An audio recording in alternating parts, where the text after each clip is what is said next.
Stay out of this family's sight. Your place is in the trash, loser. My sister's husband sneered at her $34,700 wedding, funded entirely by me. I smiled and said, "Then go beg that useless Derek for help," as I repossessed the car and cut off the family trust. Their finances collapsed almost overnight. Hey Reddit, this is a long one, but trust me, it gets wild. This happened about 10 months ago, and I'm still processing how completely I destroyed my own family financially. But looking back, they absolutely deserved everything they got. Some background on me. I, 29 female, have been working construction since I was 18.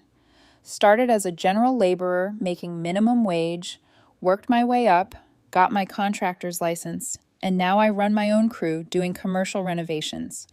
Last year, I cleared about $165,000, which isn't bad for a woman who never went to college. I live alone in a house I bought and renovated myself. Nothing fancy, but it's mine and completely paid off. My sister Jessica is 26 and has been a professional user her entire adult life. She's attractive, I'll give her that, but has the work ethic of a spoiled house cat and thinks the world owes her everything because she knows how to do her makeup and take selfies. She's bounced between retail jobs, waitressing, and trying to become an influencer, where she posts pictures hoping some rich guy will notice her. Our parents divorced when I was 15 and Jessica was 12. Dad remarried and basically started a new family. Mom never recovered emotionally and spent the next decade treating Jessica like her precious princess while expecting me to be the woman of the house. When I moved out at 18, Mom constantly guilt-tripped me about abandoning the family, while Jessica got to live rent-free doing whatever she wanted. Fast forward to last year when Jessica calls me crying because she's getting evicted again. Third time in 2 years. I'd already bailed her out twice before, once for $2,600 and once for $1,400. This time, she needed $300 for back rent plus deposits for a new place. "Please, Samantha, I've learned my lesson this time. I got a new job at this boutique and they're promoting me to assistant manager soon. I'll pay you back in 3 months, I promise." Yeah, sure. But like an idiot, I gave her the money because family, right? Did I mention she never paid me back from the previous 2 times either? So, she moves into this new apartment, and suddenly she's posting pictures of herself in designer clothes, going to expensive restaurants, getting her nails done weekly. When I asked about repayment, she always had excuses. I had to buy work clothes, or my car needed repairs, or my personal favorite. I thought you said it was a gift. Then, in October, she calls with big news. She's engaged to this guy Derek, who she's been dating for maybe 4 months. Derek's 32, works in finance, which I later discovered means he sells insurance, drives a leased BMW, and thinks he's successful because he wears suits to work. We're having the wedding in June at Riverside Country Club. It's going to be absolutely perfect. Riverside Country Club, the most expensive venue in our city, where tech executives and lawyers get married. I immediately knew this would be a financial disaster. "How much is this costing?" I asked. "Well, that's what I wanted to discuss with you." Of course it was. She launches into this sob story about how Derek's parents are contributing $14,000, but they need another $26,000 to make it the dream wedding she's always wanted. Mom can only contribute $4,500 because she's on a fixed income. So they need $21,500 more, and Derek's maxed out his credit cards on the engagement ring and wedding planning. "Could you maybe help us out as a wedding gift?" $21,000. More than most people make in 6 months for one single day. "Jessica, that's a lot of money. Why don't you just have a smaller wedding?" Wrong thing to say. She immediately started crying about how this was the most important day of her life, how she dreamed about this since she was little, how Derek's ex-girlfriend had a huge wedding and she couldn't look cheap in comparison. "Please, Samantha, you're doing so well with your business. This would mean everything to me. I promise I'll pay you back." The same promise she'd made 3 times before and never kept. But here's the thing. I was stupid enough to think maybe marriage would finally teach her responsibility. Maybe having a husband would settle her down. And honestly, I had the money. Business was excellent. I didn't have major expenses coming up. And she was my sister, so I agreed to help. Biggest mistake of my life. The moment I agreed to fund the wedding, Jessica transformed into a complete nightmare. Not gradually, literally overnight. She became this entitled monster who treated my money like her personal trust fund. First thing she did was text me a list. Not a "thank you so much" or "I really appreciate this." Just a detailed list of vendors with amounts I needed to pay and deadlines. Venue final payment, $17,200 due February 15th. Photography package, $3,900 due March 1st. Catering upgrade, $3,600 due March 15th. Wedding dress alterations, $580 due April 1st.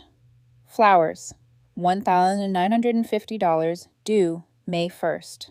She'd already committed to all of this without asking me. Just assumed I'd pay whatever she spent. When I called her about it, she was like, "Oh, Derek and I figured since you were being so generous, we might as well make it really special." "Jessica, you said you needed $21,500. This adds up to over $27,000. "Well, yeah, but we decided to upgrade some things. Don't worry, Derek's getting a bonus at work in March. That'll cover the difference." Spoiler alert, there was no bonus. But it gets worse. Over the next few months, she kept hitting me up for additional money. Her car needed new tires, $750. She needed a bridesmaid dress for her friend's wedding, $280. She wanted to surprise Derek with a weekend trip for his birthday, $550s. Always with the same line: "I'll pay you back when Derek gets his bonus, job promotion, commission check." The worst part was her attitude toward me, like I was her personal bank instead of her sister funding her entire lifestyle. She'd call and immediately start discussing what she needed money for. "No, how are you?" or "How's work?" Just straight to business. One time, I was having a terrible week. Lost a major contract because the client was difficult. One of my workers got injured.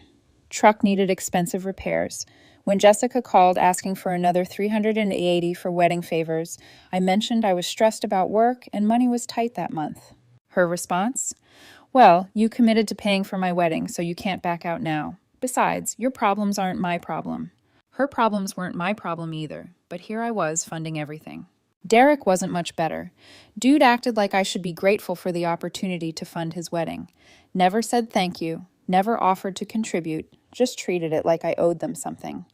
The few times I was around him, he'd make comments about how generous I was being, but in this sarcastic way, like he thought I was showing off. Around April, things got really problematic. Derek lost his job, not laid off, not downsized, terminated for not meeting sales targets. Suddenly, all those bonus checks and commission payments Jessica kept promising weren't coming. Did they scale back the wedding? Did they consider postponing until they were financially stable? Of course not. "Don't worry," Jessica told me. "Derek's already interviewing for better positions. He'll probably make even more money at the next job." Meanwhile, she kept spending like nothing had changed.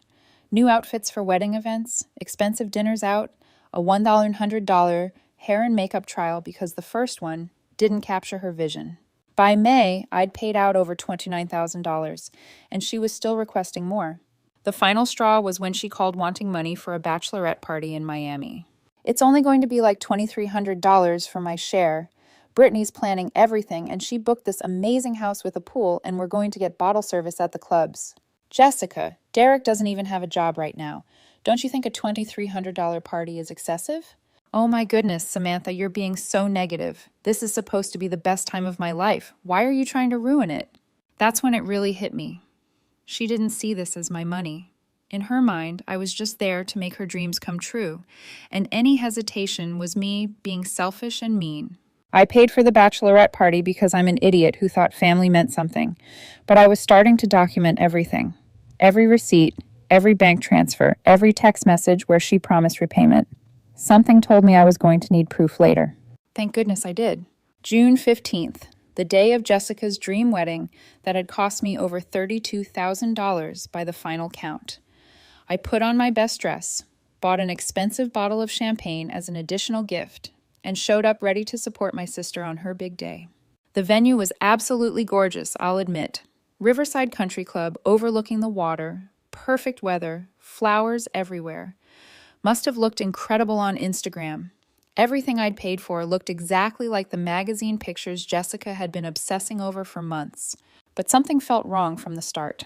I arrived early to help with setup because, despite funding everything, I was apparently also expected to provide free labor. The wedding coordinator asked me where I was sitting. "I'm Samantha, Jessica's sister," I told her. She checked her list, frowned, checked again. "I don't see your name here. Let me contact the bride." 20 minutes later, Jessica comes rushing over in her robe with her hair half done, looking annoyed that she had to deal with this. "Oh, right, Samantha. We had to make some changes to the seating chart last week. Derek's boss and his wife are coming, so we needed to make room at the family table." "So where am I sitting?" She handed me a small card. Table 8. I looked at the seating chart. Table 8 was in the back corner behind a decorative pillar with people I'd never met in my life.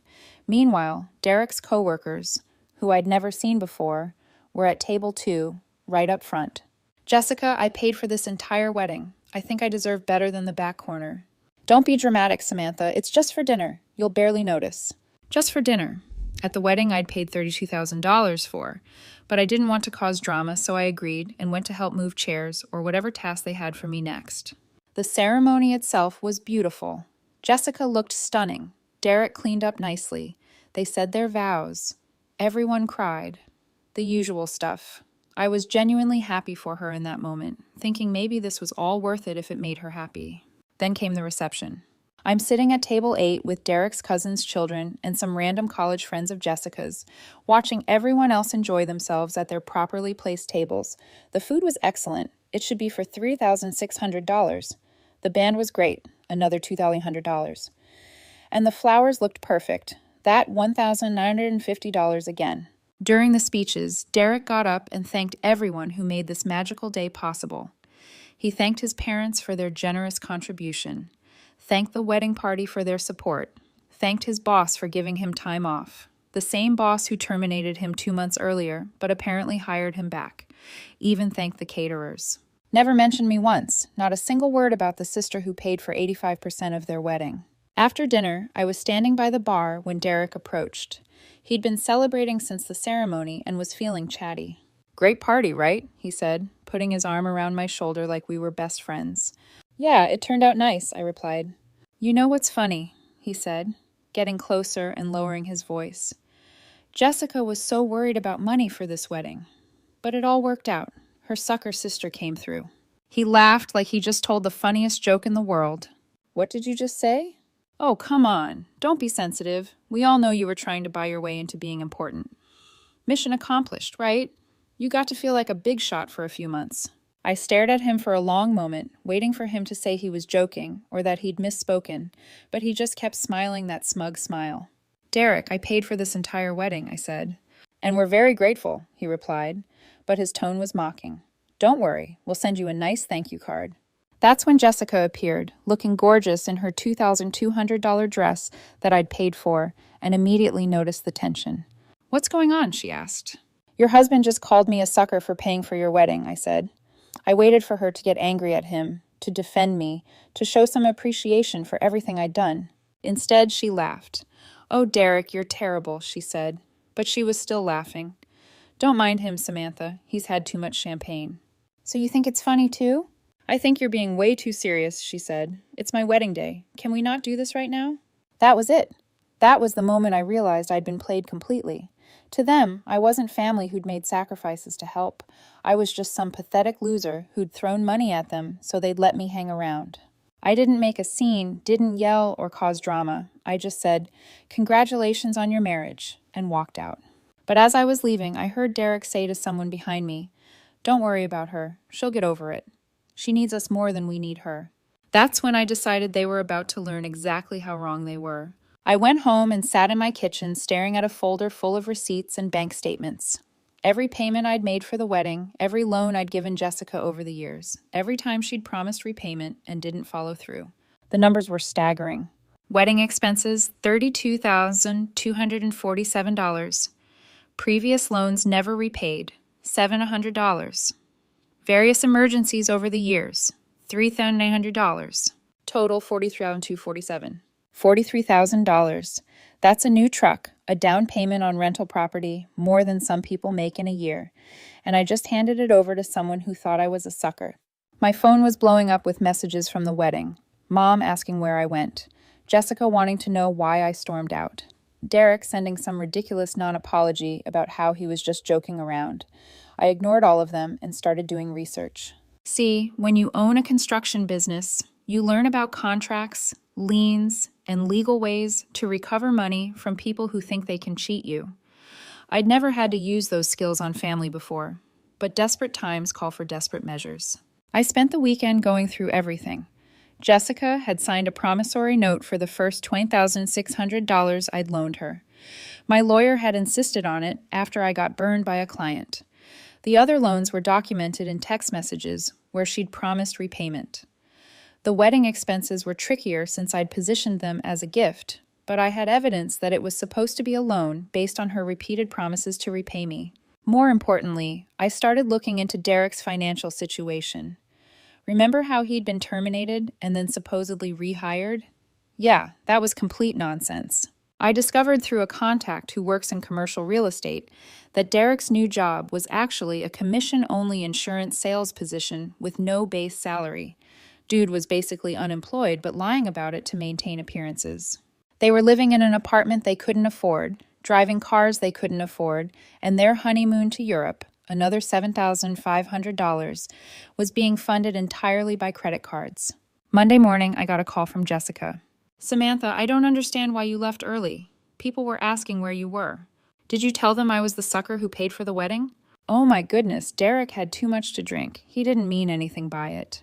What about you laughing about it? Silence for a moment, then. I think you're being really unfair. I've been nothing but grateful for everything you've done. When have you ever said thank you? Another pause. I say thank you all the time. No, Jessica, you don't. You treat me like a bank. You call when you need money and ignore me the rest of the time. That's not true. When's the last time you asked how I was doing? When's the last time you showed any interest in my life that didn't involve me giving you money? She couldn't answer that because we both knew the truth. Look, she said finally, I'm sorry if you feel unappreciated, but you can't just expect me to be grateful forever for something you chose to do. Something I chose to do? Not something you'd begged me for while crying about how desperate you were? You're right, I said. I chose to help you, and now I'm choosing to stop. What do you mean? I mean, I want my money back, all of it.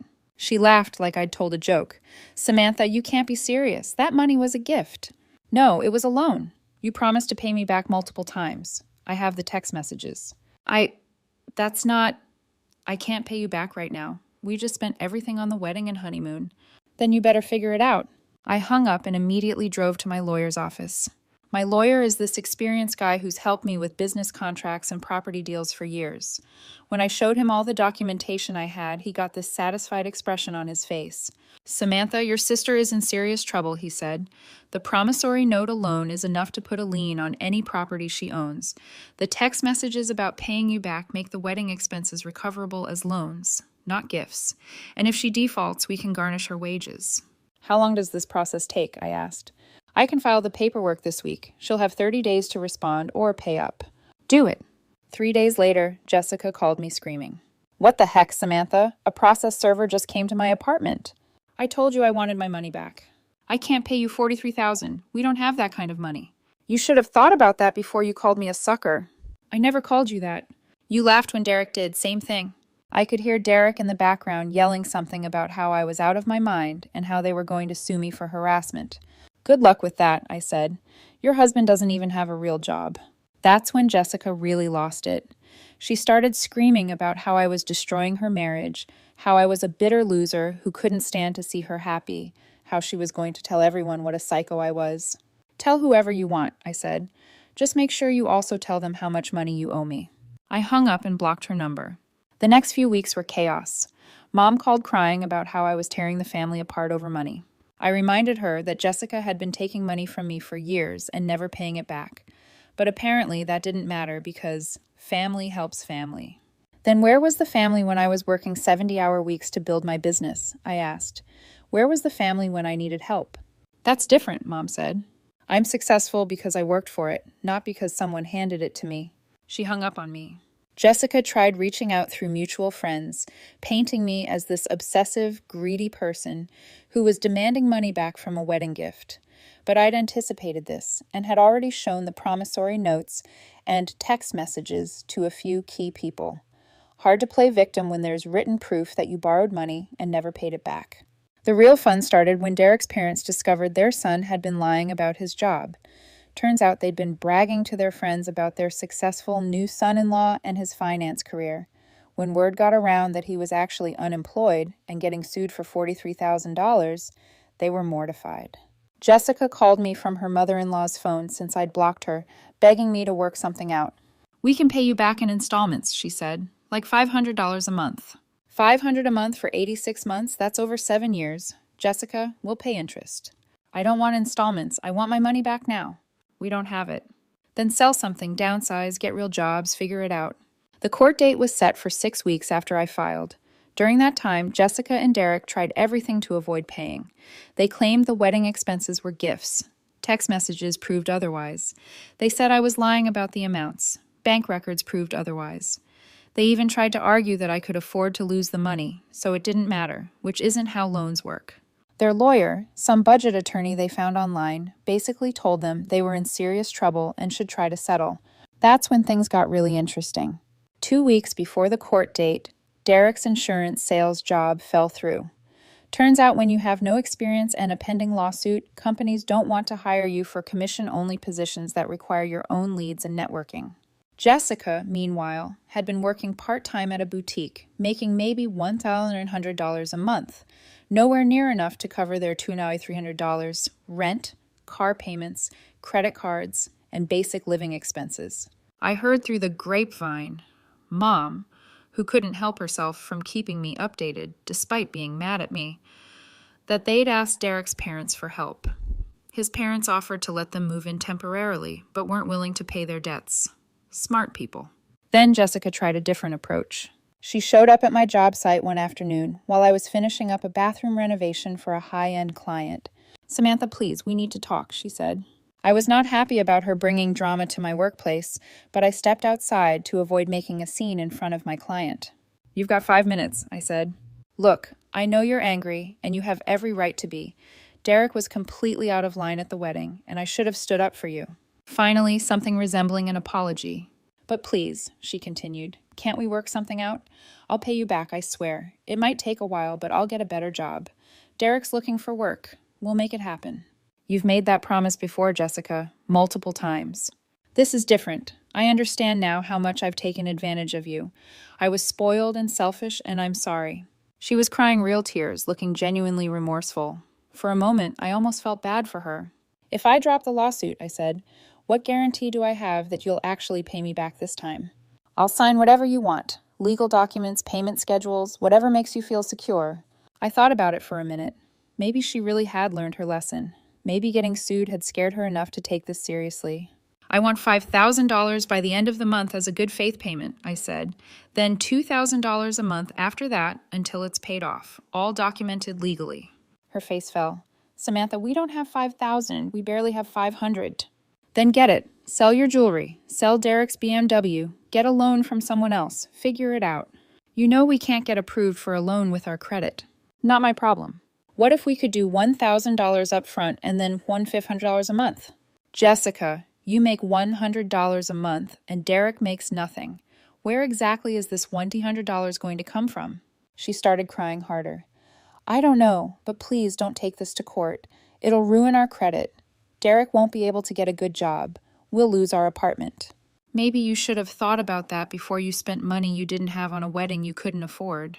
That's when the real Jessica came back out. "You're being completely vindictive," she screamed. "You have plenty of money. This won't even hurt you." "It's not about the money anymore, Jessica. It's about the principle." "Forget your principles. You're destroying my life over something that doesn't even matter to you." "If it doesn't matter, then pay me back." She stormed off, but not before yelling loud enough for my client to hear. "I hope you're happy when I'm living on the street." My client came out as Jessica was driving away. "Friend of yours?" she asked with a raised eyebrow. "Sister," I said. "Ah," she nodded knowingly. "The expensive kind." I finished the job, but word got around pretty quickly about the scene Jessica had caused. Small town, people talk. Within a week, everyone in my professional network knew that my sister owed me $43,000 and was trying to avoid paying it back.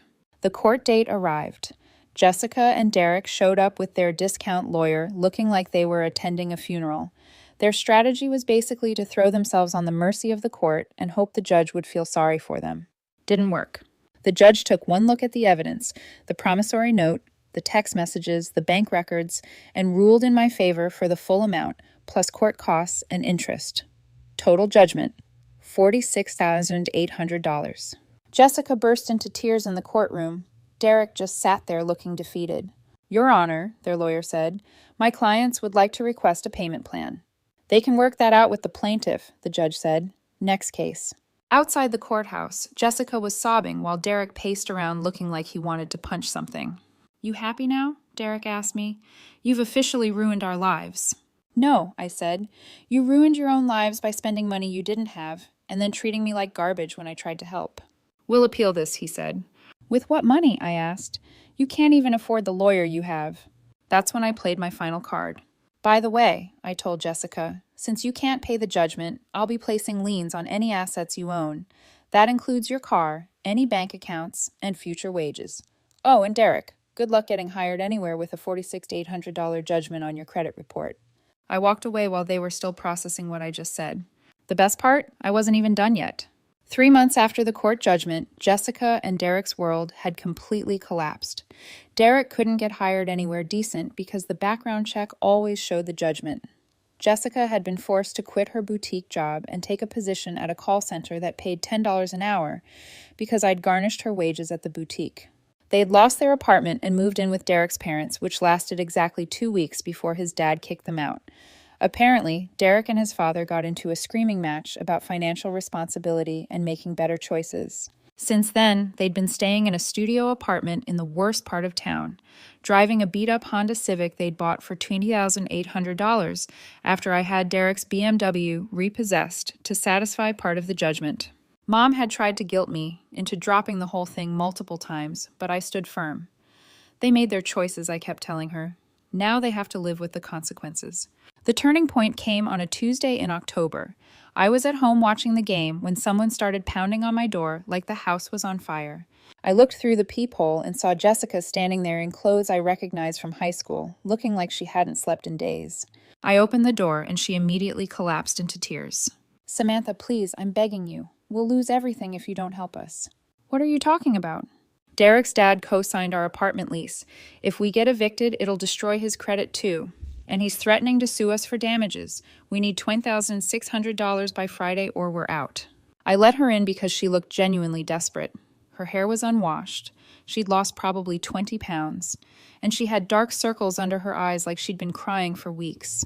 Jessica, you owe me almost $47,000. Why would I give you more money? Because I'm your sister, she wailed. Because I'm sorry. Because I've learned my lesson. You said that before. This is different. I know how badly I messed up. I know I was a terrible sister and I took advantage of you and I treated you like garbage. She was sobbing so hard she could barely speak. Please, Samantha, Derek and I are talking about divorce. We can't handle the stress anymore. We fight about money every single day. I've lost all my friends because I can't afford to go out. I'm working at a call center getting yelled at by strangers for $10 an hour. My life is completely ruined. For the first time since this whole thing started, I actually felt a little sorry for her. She looked broken in a way I'd never seen before. Where's Derek? I asked. He's at his friend's place. We had a fight yesterday, and he said he couldn't deal with this anymore. He said marrying me was the biggest mistake of his life. That hit different.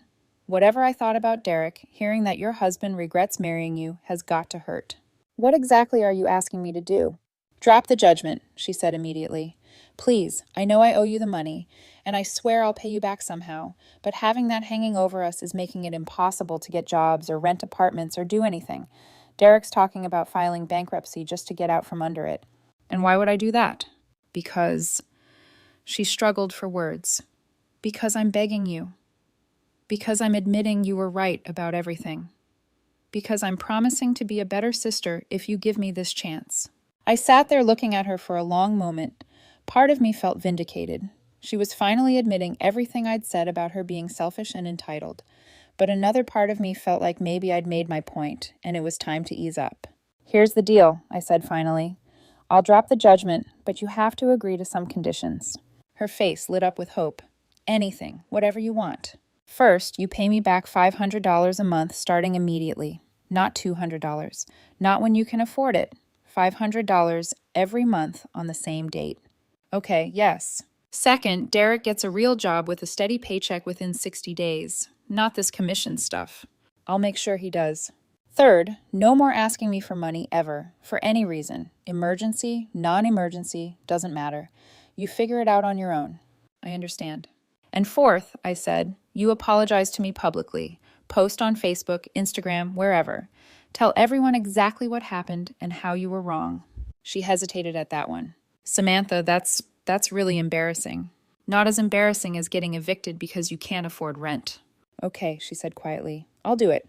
And Jessica, if you break any of these conditions, the judgment goes back into effect immediately, and I'll pursue collection twice as hard as before. I won't break them, she said. I promise. 2 days later, she posted a long message on social media that basically said everything I'd wanted to hear for years.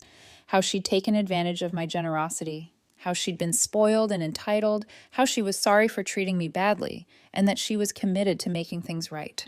Derek found a job at a manufacturing plant working second shift for $15 an hour. Not glamorous, but steady income. Jessica picked up a second job waitressing on weekends. They've been paying me back for 6 months now. Haven't missed a payment yet. Derek's been polite the few times I've seen him. And Jessica actually asks about my life now, instead of just talking about herself. Are we close like we used to be? No. Will I ever fully trust her again? Probably not. But she learned a very expensive lesson about biting the hand that feeds you, and I got my money back. Most importantly, I learned that sometimes you have to be willing to burn bridges to teach people respect. Family doesn't give you the right to treat people terribly just because you know they love you. Best 47,000 lesson I ever taught.